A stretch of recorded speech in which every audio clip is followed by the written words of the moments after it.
ఏమంటారు అని లోపల ఉండి అంటాడు. అతను లోపల ఉండడు. చూత మీరు అందరు ఏమంటారు అని అంటాడు.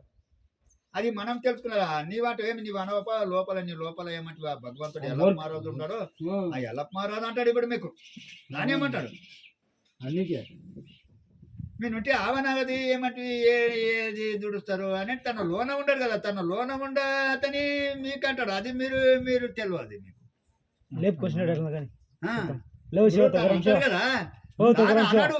ఓ దూరం శివ లేవు లేవు తానే నంది శివ అంటాడు. లేవు శివ తన లోన ఉండడు. తన లోన ద్రయములన దేవుడున్నాడు మీరు తెలుసుకుంటే ద్రేయములనే దేవుడున్నాడు.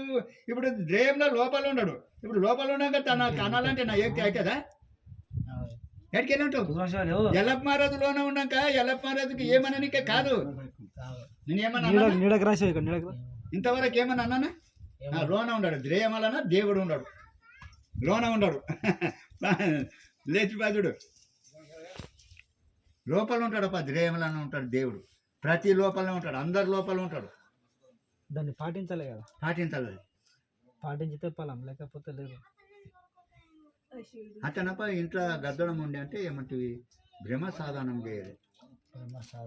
భ్రమ ఆలోని సాధనం చేయాలి. బ్రహ్మ సాధనం కావాలంటే పరమశాంతి కావాలి మనిషికి. ఇప్పుడు దీంట్లో వేసినారు ఏమంటే సాధనం చేసుకుంటూ పోతే శాంతంకి వస్తారు ఇక. వస్తారు లేకపోతే తల్లికి రోస్తలే, తండ్రికి రోస్తలేదు, నాన్నకి రోస్తలేదు. గద్దమైనప్పంటే భ్రమ సాధనం చేయాలి. వాళ్ళు మూడు ఇద్దరు రావాలి.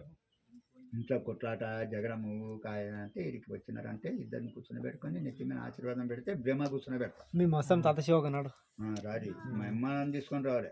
మా అమ్మలను తీసుకొని వస్తేనే లెక్క వస్తుంది.